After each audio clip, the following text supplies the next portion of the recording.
Welcome students. In our last video, we had done a poem 1, The Road Not Taken by Robert Frost. Now in this video, we'll read our chapter 2 from Behail, The Sound of Music. Part 1, Evelyn Glennie listens to sound without hearing it. Now let us discuss our title. Evelyn Glennie listens to sound without hearing it. It's quite interesting.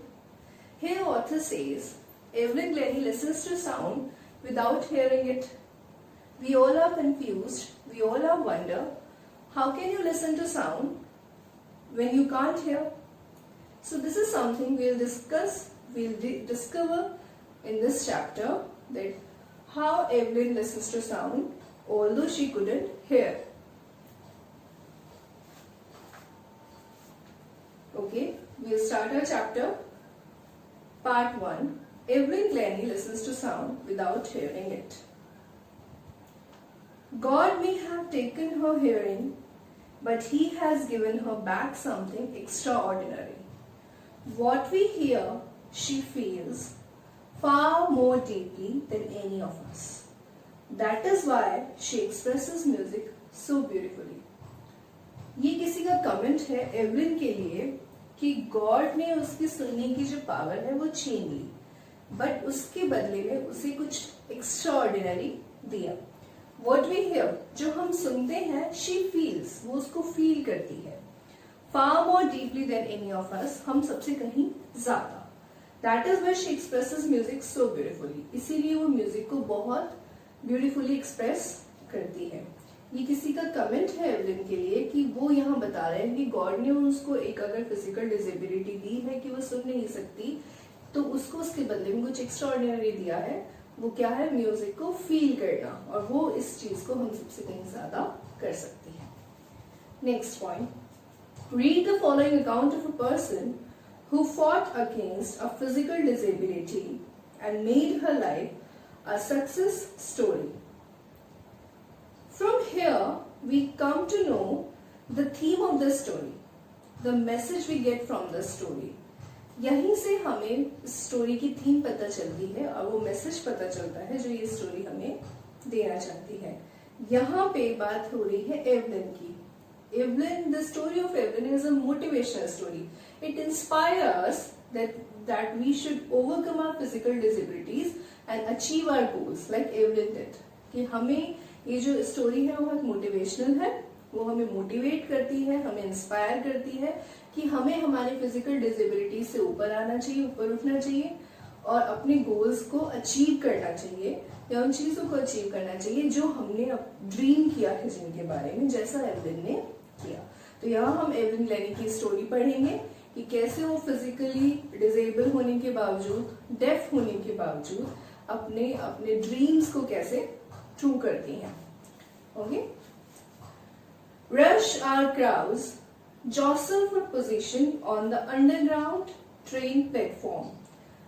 A slight girl, looking younger than her 17 years, was nervous yet excited as she felt the vibration of the approaching train. It was her first day at the prestigious Royal Academy of Music in London, and daunting enough for any teenager fresh from a Scottish farm. But this aspiring musician faced a bigger challenge than most. She was profoundly deaf.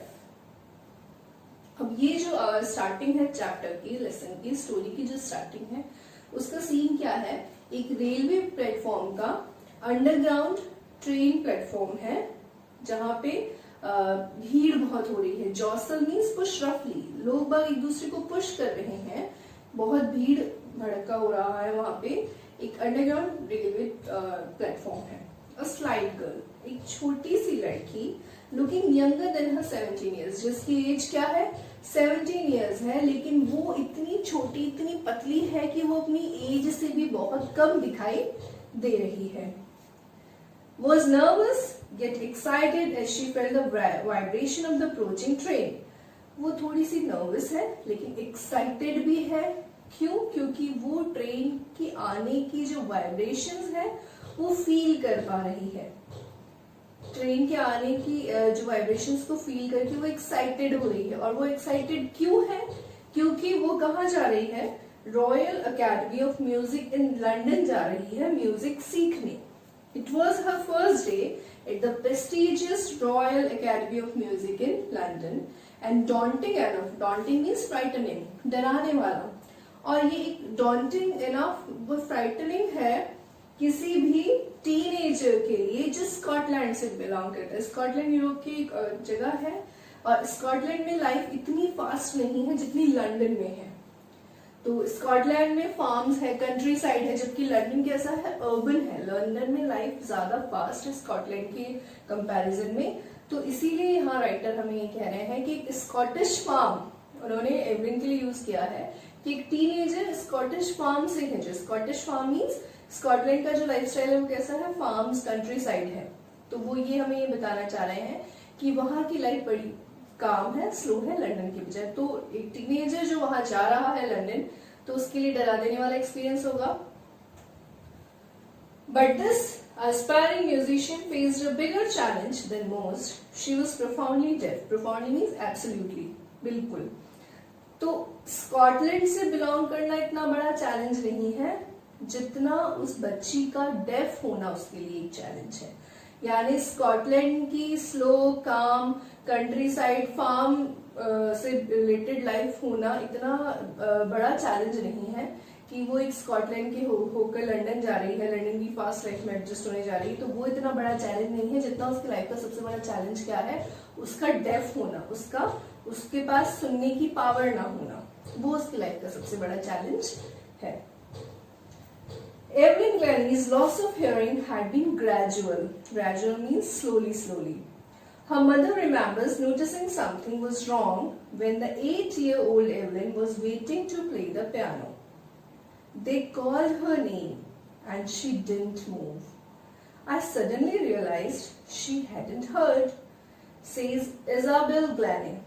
For quite a while, Evelyn managed to conceal her growing deafness from friends and teachers. यहाँ हमें बताया जा रहा है, हमें author बता रहे हैं कि Evelyn Glennie's loss of hearing, Evelyn Glennie के सुनने की पावर का कम होना जो था हैड बीन ग्रेजुअल, वो बहुत धीरे धीरे स्टार्ट हुआ। वो एकदम से डेफ नहीं हुई या वो बाय बर्थ डेफ नहीं थी। धीरे धीरे उनकी जो सुनने की पावर थी वो धीरे धीरे कम होने लगी। Her mother remembers noticing something, उनकी मदर ने जब शुरू किया कि कुछ गड़बड़ है, वो उन्हें कब समझ में आया? जब वो एवलिन पियानो बजाने के लिए अपनी टर्न का वेट कर रही थी, एक कॉन्सर्ट में या एक परफॉर्मेंस में। तो वो जब पियानो बजाने की अपनी टर्न का वेट कर रही थी तो उनका नाम पुकारा गया, कॉल आउट किया गया, बट उन्होंने अपना नाम सुना ही नहीं। तब उनकी मदर को लगा कि कुछ गड़बड़ है, कि वो अपने नाम को भी रिस्पॉन्स नहीं कर रही है। जब उन्हें थोड़ा सा समझ में आया कि शायद कुछ गड़बड़ है। For quite a while, Evelyn managed to conceal her growing deafness from friends and teachers.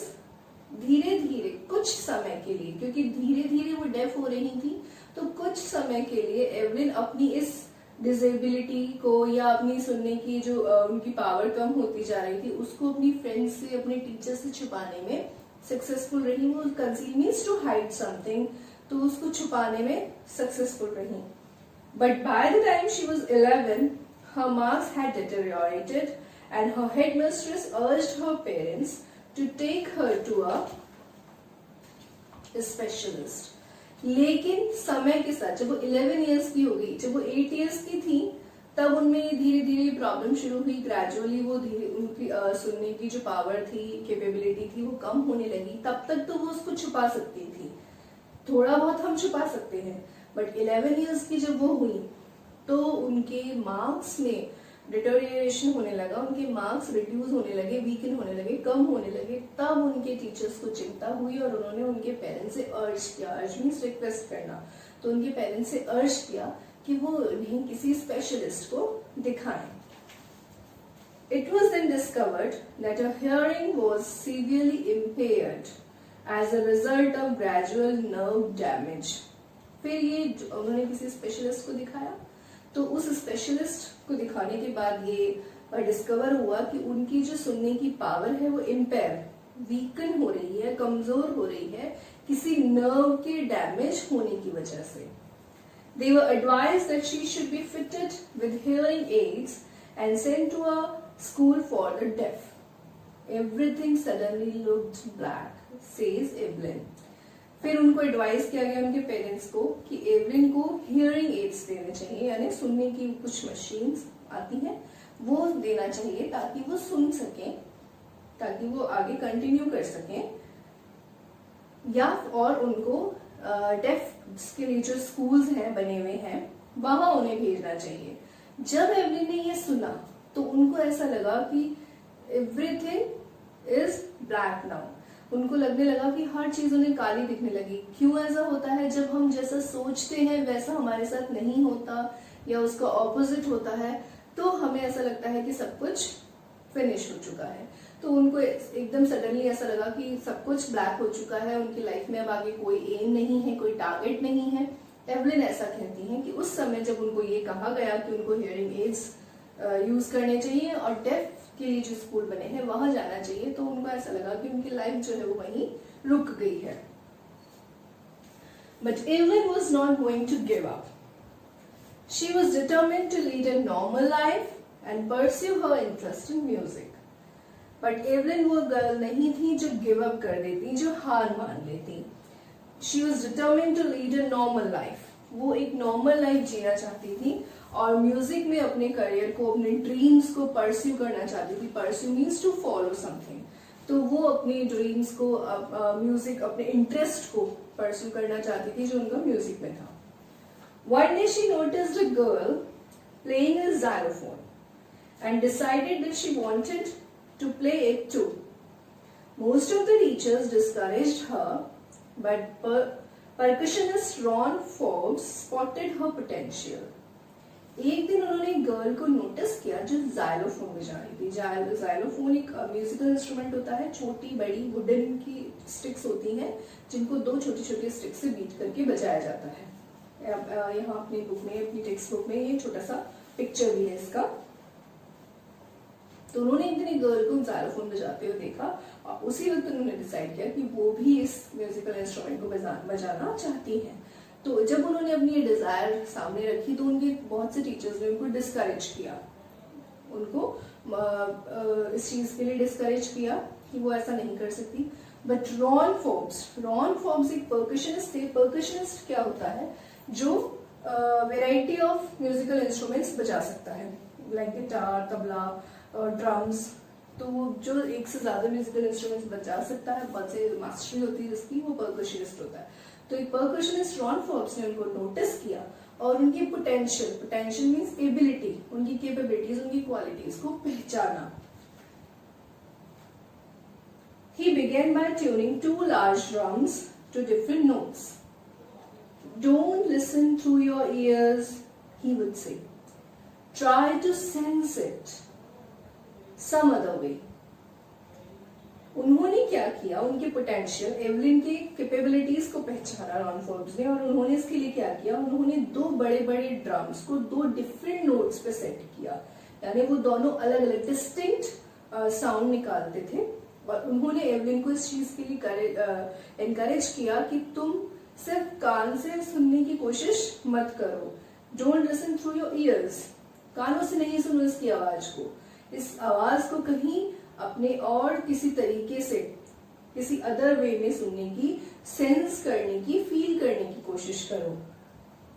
Says Evelyn, suddenly I realized I could feel the higher drum from the waist up and the lower one from the waist down. तो उन्होंने दो drum, बड़े बड़े drum, दो different notes पे, दो different distinct sound पे उन्होंने सेट किए थे। तो एवलिन ने ये फील किया कि वो हायर ड्रम, यानी बड़े ड्रम की आवाज को अपनी बेस से ऊपर फील कर पा रही है, उसकी थम्पिंग को, उसकी वाइब्रेशन को, और लोअर ड्रम की आवाज बेस से नीचे के हिस्से में सेंस कर पा रही है। Forbes repeated the exercise and soon Evelyn discovered that she could sense certain notes in different parts of her body. I had learned to open my mind and body to sounds and vibrations. The rest was sheer determination and hard work. फिर यही process यही exercise Ron Forbes ने बार बार repeat किया Evelyn के लिए। बार बार वो 2 drum set करते different notes पे कि उनको कहते कि सेंस करने की कोशिश करो, फील करने की कोशिश करो, ईयर्स के थ्रू सुनने की कोशिश मत करो, सेंस करो, इसे फील करो। तो उन्होंने ये फील करना शुरू करा कि वो हायर ड्रम की आवाज को अपनी बेस से ऊपर उसकी वाइब्रेशन को फील कर पाती थी, लोअर ड्रम की बेस डाउन में फील कर पाती थी। तो ये एक्सरसाइज बार बार रिपीट होने लगी। तो उनको ये एवलिन को ये चीज डिस्कवर हो गई कि वो अलग अलग सर्टेन नोट्स को अपनी डिफरेंट पार्ट्स ऑफ बॉडी में फील कर सकती हैं, अलग अलग पार्ट्स, बॉडी पार्ट्स में उसको फील कर सकती है, उसको वो सेंस कर सकती हैं। फिर एवलिन कहती हैं कि आई हैड लर्न्ड, मैंने सीखा टू ओपन माई माइंड, अपने दिमाग को और खोलना, यानी और अच्छे से ग्रैस्प करूं साउंड को और अच्छे से फील करूं। तो अपने माइंड को, अपने बॉडी पार्ट्स को थोड़ा सा ओपन अप करना उन्होंने शुरू किया, वाइब्रेशंस को फील करना, साउंड्स को फील करना सीखा। धीरे धीरे उन्होंने ये सब चीज सीखी और उसके बाद जो भी कुछ हुआ, जो सक्सेस उन्होंने देखी, वो बस एक डिटर्मिनेशन यानी दृढ़ता थी और हार्ड वर्क, कठिन मेहनत थी। यानी उन्होंने, रॉन फॉर्ब्स ने उनको एक डायरेक्शन दिया और उन्होंने उस डायरेक्शन में बहुत मेहनत करी। उन्होंने साउंड्स को, वाइब्रेशंस को अपने डिफरेंट बॉडी पार्ट्स में फील करना स्टार्ट किया, सीखा और बाद में अपने डिटर्मिनेशन और हार्ड वर्क से वो उन्होंने सक्सेस पा ली। She never looked back from that point onwards.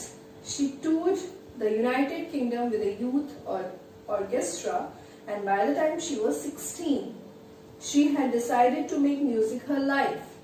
She auditioned for the Royal Academy of Music and scored one of the highest marks in the history of the Academy. She gradually moved from orchestral work to solo performances. At the end of her 3-year course, she had captured most of top awards. जब उन्होंने ये सब सीख लिया, sounds को, music को, vibrations को, अपने डिफरेंट बॉडी पार्ट्स में फील करना, सेंस करना जब उन्होंने सीख लिया, उसके बाद वो अपने डिटर्मिनेशन और हार्डवर्क से काफी आगे बढ़ गई। उन्होंने उसके बाद, उस पॉइंट के बाद उन्होंने कभी भी पीछे मुड़कर नहीं देखा। She tour the United kingdom, उन्होंने यूके का टूर किया एक यूथ ऑर्केस्ट्रा के साथ, जिस समय उनकी एज कितनी थी, 16 ईयर्स, यानी 16 साल की उम्र में वो यूके का टूर करने ऑर्केस्ट्रा के साथ गई। She had decided to make music her life, उन्होंने डिसाइड किया कि वो म्यूजिक को अपना जीवन बना लेंगी, उसी में अपना सारा करियर, अपनी पूरी लाइफ वहीं पे उस म्यूजिक को ही दे देंगी। फिर उन्होंने royal academy of music London के लिए ऑडिशन दिया और उसका रिजल्ट क्या रहा कि अकेडमी में आज तक इतने हाई मार्क्स किसी के नहीं आए थे जितने एवलिन के आए उस ऑडिशन में। She gradually moved from orchestral work to solo performances. फिर धीरे धीरे, ऑर्केस्ट्रा क्या होता है, ग्रुप ऑफ म्यूजिशियंस, बहुत सारे म्यूजिशियंस होते हैं जो अलग अलग म्यूजिकल इंस्ट्रूमेंट्स बजाते हैं, सिंगर भी होते हैं। तो एक ग्रुप होता है म्यूजिशियंस का, सिंगर्स का, ठीक है। वो उस ऑर्केस्ट्रा में पहले वो अपनी परफॉर्मेंस देती थी, यूके भी वो उसी ऑर्केस्ट्रा के साथ गई। उन्होंने फिर ऑडिशन दिया, वहां उनकी हायर मार्क्स आए। अब उन्होंने धीरे धीरे क्या करना शुरू किया, उन्होंने ऑर्केस्ट्रा में परफॉर्मेंस देने के बजाय अब सोलो परफॉर्मेंसेस देना शुरू किया, यानी अब वो अकेले परफॉर्मेंस देना चाहती थी और उन्होंने देनी शुरू करी। At the end of her 3-year course, she had captured most of the top awards. और अपने 3 साल के करियर में, अपने 3 साल के कोर्स में उन्होंने बहुत सारे टॉप अवार्ड्स जीते। And for all this, Evelyn won't accept any hint of heroic achievement. If you work hard and know where you are going, you'll get there. And she got right to the top, the world's most sought after. Sought after means much demanded, more in demand. Multi-percussionist with a mastery of some thousands instruments and hectic international schedule. And for all this, उन्होंने orchestral work से बाहर निकलकर solo performances देना शुरू किया। अपने 3 साल के कोर्स में उन्होंने बहुत सारे टॉप अवार्ड्स भी अपने नाम किए, कैप्चर किए। लेकिन जब इन सब के लिए उनको क्रेडिट दिया जाता था या उनकी तारीफ की जाती थी कि आपके पास, मतलब आप ऐसे फिजिकल डिसेबल हैं या आप जो भी हैं और आप इतनी अचीवमेंट्स आपने गेन कर ली है, तो वो कोई भी हीरोइक अचीवमेंट का क्रेडिट नहीं लेती थी, यानी she was very down to earth. वो बहुत डाउन टू अर्थ थी। वो कोई भी हिंट, कोई भी क्रेडिट एक्सेप्ट नहीं करती थी। वो बस ये कहती थी कि अगर आप हार्ड वर्क करते हो और आपको अपना एम पता है, आपको अपना टारगेट पता है और आप हार्ड वर्क करते हो, तो फिर आपको कोई भी नहीं रोक सकता। आप अपने टारगेट को, अपने गोल को अचीव करके ही रहोगे। And she got right to the top. और इन सारी हेरोइक अचीवमेंट्स के बाद में वो टॉप पर थी। The sought after multi percussionist. Sought after means much demanded, जिसकी एक मल्टी म्यूजिशियन, एक मल्टी परकशनिस्ट जो 1000 से भी ज्यादा म्यूजिकल इंस्ट्रूमेंट बजा सकता है, वो बहुत much demanded multi percussionist, multi musician बन गई, जो 1000 से भी ज्यादा म्यूजिकल इंस्ट्रूमेंट बजा सकती थी। और उनके बहुत सारे इंटरनेशनल हैक्टिक शेड्यूल थे। हैक्टिक मीन्स वेरी बिजी, यानी एवलिन जो थी मल्टी परकशनिस्ट बन गई, जो 1000 से भी ज्यादा म्यूजिकल इंस्ट्रूमेंट बजा सकती थी, मच डिमांडेड थी, और उनका बहुत ही बिजी इंटरनेशनल स्केड्यूल था। It is intriguing to watch Evelyn function so effortlessly without hearing. In our 2-hour discussion, she never missed a word. It is intriguing. Intriguing means fascinating, curious. बहुत अच्छा लगता है Evelyn को ऐसे देखना, उनको perform करते हुए देखना, किसी भी बिल्कुल एफर्टलेसली, कोई एफर्ट नहीं लगाती वो इस चीज में, एकदम नॉर्मल लोगों की तरह ही वो ये अपनी परफॉर्मेंस करती हैं। तो उनको ऐसे देखना बहुत ही फैसिनेटिंग लगता है। इन अ 2-hour डिस्कशन, यानी अब ऑथर कह रहे हैं कि जब वो उनका इंटरव्यू ले रहे थे तो वो इंटरव्यू बहुत लंबा चला गया था, 2 घंटे से भी ज्यादा उस डिस्कशन को, उस इंटरव्यू को हो चुके थे। पर ऑथर कहते हैं कि 2 घंटे के डिस्कशन में एवलिन ने एक भी वर्ड मिस नहीं किया, क्योंकि वो सुन नहीं सकती थी। फिर कैसे 2 घंटे का डिस्कशन हो गया जिसमें उन्होंने एक भी वर्ड मिस नहीं किया। तो ऑथर इस चीज की प्रेज करते हैं, उनको प्रेज करते हैं कि उन्होंने 2 घंटे के डिस्कशन में, 2 घंटे के इतने लंबे इंटरव्यू में एक भी वर्ड मिस नहीं किया। Men with bushy beards give me trouble, she wrote.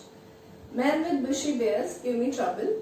ये उन्होंने इसलिए कहा क्योंकि she communicates with people to read lip movements, क्योंकि वो लोगों से कम्युनिकेट करती थी by watching their lip movement, उनकी lip movement, by watching their facial expressions. She communicates with other people by watching their lip movements and their facial expression. क्योंकि वो लोगों की lip movement को देखकर, उनके facial expressions को देखकर ही बात करती थी, क्योंकि deaf थी तो उनकी lip movement को देखकर या उनके facial expressions को देखकर ही वो लोगों से communicate करती थी। लेकिन जब कोई ऐसा पर्सन उनके सामने होता था जिसकी बहुत बुशी बियर्ड्स हैं, दाढ़ी होती थी, तो वो दाढ़ी में उनके लिप मूवमेंट को नहीं देख पाती थी, and their facial expressions as well, क्योंकि वो क्या होता था कि बियर्ड में लिप छिप जाते हैं तो वो लिप मूवमेंट नहीं चेक कर पाती थी, ना उनके फेशियल एक्सप्रेशंस अच्छे से देख पाती थी। तो वो हंसते हुए कहती हैं कि जिन लोगों की दाढ़ी होती है उनके साथ मुझे थोड़ी सी परेशानी आती है बात करने में। क्यों? क्योंकि वो उनकी लिप मूवमेंट्स को रीड नहीं कर पाती, उनके फेशियल एक्सप्रेशंस को वो रीड नहीं कर पाती। It is not just watching the lips, it is whole face, especially the eyes.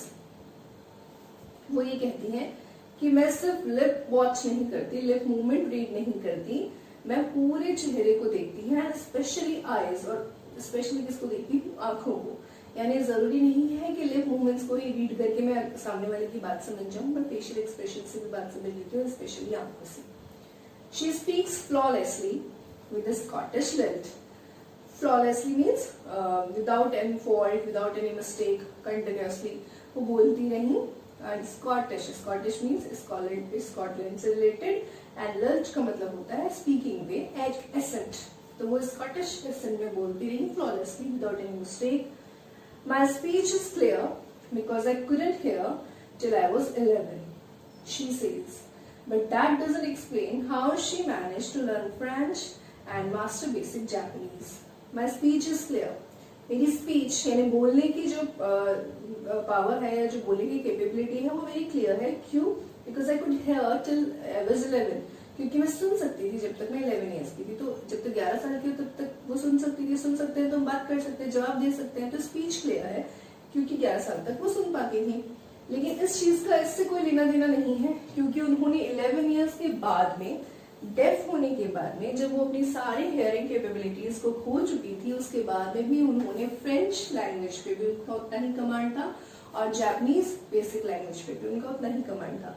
तो ऑथर हमें ये कहना चाहते हैं कि भले ही उन्होंने इस बात की एक्सप्लेनेशन हमें दे दी कि वो 11 ईयर्स तक सुन सकती थी इसलिए उनकी स्पीच क्लियर थी, लेकिन इस बात का उससे कोई लेना देना नहीं था कि उन्होंने 11 ईयर्स के होने के बाद में भी जापानीज और फ्रेंच लैंग्वेज को सीखा और उस पर भी उतना ही उनका कमांड था। As per music, she explains, it pours in through every part of my body, it tingles in the skin, my cheekbones and even in my hair. वो कहती है म्यूजिक की जब भी बात आती है तो वो एक्सप्लेन करती हैं कि म्यूजिक मेरी पूरी बॉडी पार्ट में पोर करता है। पोर मीन्स बहता है, ट्रैवल करता है। It tingles in the skin, tingle means something pricking, सनसनी सा, झुरझुरी सा। तो वो कभी कभी मुझे मेरी स्किन में टिंगल करता है, कभी चीक बोन्स में टिंगल करता है, कभी even in the hair also, कभी कभी बालों में भी टिंगल करता है। यानी जब भी वो कोई म्यूजिक परफॉर्मेंस दे रही होती है तो वो ये कहती है कि म्यूजिक जो है वो मेरी every different part of body में वो मुझे पोर करता है, ट्रैवल करता है। मुझे वो कभी कभी स्किन में महसूस होता है टिंगलिंग करता हुआ, कभी कभी चीक बोन में महसूस होता है, कभी कभी बालों में भी मुझे महसूस होता है। When she plays a xylophone, she can sense the sound passing up the stick into her fingertips. By leaning against the drums, she can feel the resonances flowing into her body. On a wooden platform, she removes her shoes so that the vibrations pass through her bare feet and up her legs. When she plays a xylophone, जब भी वो xylophone बजाती हैं तो वो जो sound है जो वहां से पासअप होता है वो स्टिक, क्योंकि जाइलोफोन दो छोटी छोटी स्टिक से बजाया जाता है, जैसा आप पिक्चर में देख सकते हैं दिन को करते हुए। तो वो स्टिक से बजाती हैं, तो स्टिक से वो साउंड उनको पास होता है उनकी फिंगर टिप्स में। वो जो वाइब्रेशंस होती हैं वो स्टिक से कहाँ पास होती है, उनकी फिंगर टिप्स में पास होती है। वो कैसे वहां म्यूजिक को सेंस करती है? Leaning against the drum. Leaning against means झुक जाना, तो ड्रम के ऊपर झुक जाती हैं और फिर उसकी वाइब्रेशंस को फील करती हैं। रेजोनेंस का मतलब होता है एकोज ऑफ साउंड, गूंज साउंड की। तो वो ड्रम्स की साउंड, वही जाइलोफोन में तो स्टिक को भी फिंगर टिप्स पे वो फील कर लेती हैं। ड्रम्स में कैसे फील करती है? Leaning against the drum, she can feel it, तो वो उसको फील कर सकती हैं। वो जो एकोज होता है साउंड का, रेजोनेंस होता है, वो फील कर सकती हैं। जब भी वो परफॉर्म करती है वुडन प्लेटफॉर्म पे परफॉर्म करती है, और जब भी वो वुडन प्लेटफॉर्म पे परफॉर्म करती है तो बेयर फुट करती है, यानी नंगे पैर करती है, सैंडल्स वगैरह नहीं पहनती। क्यों? ताकि वो वाइब्रेशंस को अपने पैरों के थ्रू फील कर पाए। जो वाइब्रेशंस है उनके बेयर फुट से उनको लेग्स को वो ट्रांसफर हुए और वो उसको फील कर पाए। Not surprisingly, Evelyn delights her audiences. In 1991, she was presented with the Royal Philharmonic Society's prestigious Soloist of the Year award. Not surprisingly, अब इस बात में कोई सरप्राइज नहीं है कि एवलिन को परफॉर्म करते देखना ही बहुत फैसिनेटिंग होता है, और एवलिन ऑडियंस को काफी हद तक डिलाइट यानी खुशी देती हैं, हैप्पीनेस देती हैं। उनको परफॉर्म करते देखना ही बहुत फैसिनेटिंग है, बहुत हैप्पीली उनको हम परफॉर्म करते देखते हैं। तो इसमें कोई सरप्राइज नहीं है कि एवलिन अपनी ऑडियंस को डिलाइट करने में, उनको खुश करने में कभी भी फेल होती हैं। इसमें कोई सरप्राइज नहीं है, वो हमेशा ही अपनी ऑडियंस को खुश करती हैं, उन्हें एक डिलाइट, उन्हें एक हैप्पीनेस प्रोवाइड कराती हैं। 1991 में उनको रॉयल फिलारमोनिक का मतलब होता है डिवोटेड टू म्यूजिक, तो इसलिए एक म्यूजिक अवार्ड के लिए एक नाम रखा गया है, Royal Philharmonic Society's prestigious soloist of the year award, यानी सोलो परफॉर्मेंस देने के लिए उनको अवार्ड दिया गया था। Says master percussionist James Blades, God may have taken her hearing, but he has given her back something extraordinary. What we hear, she feels far more deeply than any of us. That is why she expresses music so beautifully. ये वो lines है जो हमने chapter की शुरुआत में पढ़ी थी, वो 4 लाइन्स, वो कमेंट जिसमें हमें चैप्टर का थोड़ा सा बारे में अंदाजा हो गया था तो कि ये किस बारे में हो सकता है। तो ये जो कमेंट था ये जेम्स ग्रेड का है, जो मास्टर परकशनिस्ट थे, उन्होंने ये कमेंट किया था कि गॉड ने चाहे उनकी हियरिंग पावर उनसे स्नैच कर ली हो, बट इसके बदले में उन्होंने उनको कुछ एक्स्ट्रा ऑर्डिनरी दिया है जो हमारे पास, हम में से किसी के पास भी नहीं है। हम जो सुनते हैं वो फील करती है और हम सबसे कहीं ज्यादा अच्छे तरीके से, ठीक है। और इसीलिए शायद इसी कारण वो म्यूजिक को इतना ब्यूटीफुली एक्सप्रेस कर पाती है अपनी ऑडियंस के सामने या सुनने वालों के सामने। Evelyn confesses that she is something of a workaholic. Workaholic का मतलब होता है person who finds to stop work, ठीक है, difficult to stop work। वो काम ही करते रहने की जिसको आदत पड़ जाती है, तो कभी कभी एवलिन इस चीज को कन्फेस करती है कि शायद वो वर्कaholic भी है। I have just got to work, often harder than classical musicians, but the rewards are enormous. मुझे सिर्फ काम करना है, ये मुझे कभी कभी हार्ड लगता है क्लासिकल म्यूजिशियंस, क्लासिकल मीन्स पुराने समय के जो म्यूजिशियंस हैं उनकी तरह काम करने में, या मुझे कभी कभी हार्ड लगता है, पर इसके बदले में जो मुझे रिवॉर्ड्स मिलते हैं बड़े ही इनॉर्मस है। इनॉर्मस मीन्स बिग, ग्रेट, तो जो रिवॉर्ड्स मिलते हैं वो मुझे बहुत इनॉर्मस मिलते हैं।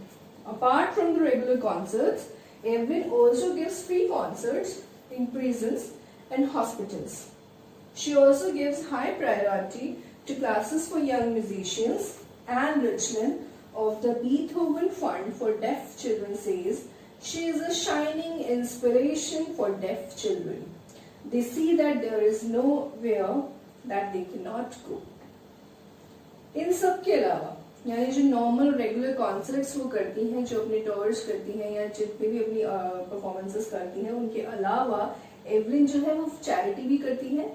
वो प्रिजन्स में, हॉस्पिटल्स में फ्री कॉन्सर्ट्स देती हैं, और जो यंग म्यूजिशियंस हैं जो भी सीख रहे हैं म्यूजिक को, उनकी क्लासेस को भी वो प्रायोरिटी पर रखती हैं। And रिचलिन of the Beethoven fund for def children, ये जो बीथोवन फंड है जो डेफ चिल्ड्रन के लिए है, उससे रिलेटेड पर्सन है एंड रिचलिन। वो कहते हैं she is a shining inspiration for def children. वो एक इंस्पिरेशन है सारे डेफ बच्चों के लिए, क्योंकि उनसे वो ये सीखते हैं कि दुनिया में ऐसी कोई जगह नहीं है जहां वो नहीं जा सकते। तो डेफ चिल्ड्रन के लिए एवलिन जो है वो एक इंस्पिरेशन है। Evelyn Glennie has already accomplished more than most people twice her age. Evelyn Glennie ने अपनी लाइफ में इतना जो अचीवमेंट्स है वो अकम्प्लिश कर ली है, जो मतलब उनसे दुगुनी उम्र के लोग भी अभी तक उसको अचीव नहीं कर पाते हैं कई बार। तो उन्होंने उनसे उनकी आधी एज में ही ये सारी अचीवमेंट्स को अकम्प्लिश कर लिया है। She has brought percussion to the front of the orchestra and demonstrated that it can be very moving. She has given inspiration to those who are handicapped, people who look to her and say, if she can do it, I can. And not the least, she has given enormous pleasure to millions. वो उन्होंने जो अपनी achievements accomplish की, वो अपनी आधी as में ही उन्होंने अकम्प्लिश कर ली, जो उनसे दुगनी उम्र के लोग कई बार अपनी उस एज में भी नहीं कर पाते हैं, वो उन्होंने उनकी आधी एज में ही कर ली। और इससे ज्यादा उन्होंने क्या किया, उन्होंने जितने भी परकशनिस्ट हैं उनको ऑर्केस्ट्रा में सामने लाया, यानी जो भी म्यूजिकल इंस्ट्रूमेंट्स जैसे ड्रम, जाइलोफोन अधिकतर ऑर्केस्ट्रा में पीछे ही बजते हैं या साइड कॉर्नर में ही बजाते हैं, तो उन्होंने उन जाइलोफोन और ड्रम्स को बजाना सोलो परफॉर्मेंसेस दे देकर उन्होंने ऑर्केस्ट्रा में उनको कहाँ लाया, सामने लाया, और ये बताया कि it can be very moving, कि ये भी बहुत इंस्पायरिंग हो सकते हैं, मूविंग हो सकते हैं। She has given inspiration to those who are handicapped, और इससे ज्यादा क्या है कि वो उन हैंडीकैप्ड लोगों के लिए इंस्पिरेशन है, उनके लिए मोटिवेशन है, उनके लिए प्रेरणा है, कि जो लोग who look to her and से, उनकी तरफ देखते हैं, कहते हैं अगर ये कर सकती है तो हम भी कर सकते हैं, if she can we also can.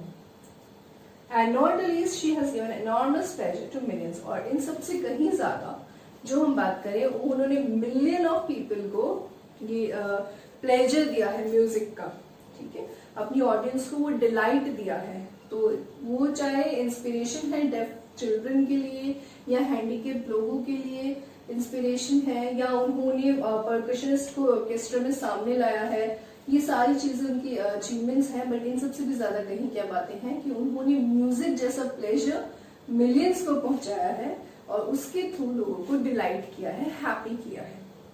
ठीक है, तो ये हम पढ़ रहे, जो हमने पढ़ा वो एवलिन के बारे में था कि उन्होंने कैसे अपनी फिजिकल डिसेबिलिटी से ओवरकम किया और कैसे उन्होंने अपनी अचीवमेंट्स को, अपने गोल्स को गेन किया।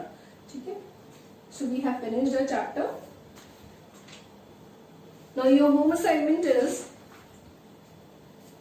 note down the word meanings which is given in your textbook, in your notebook.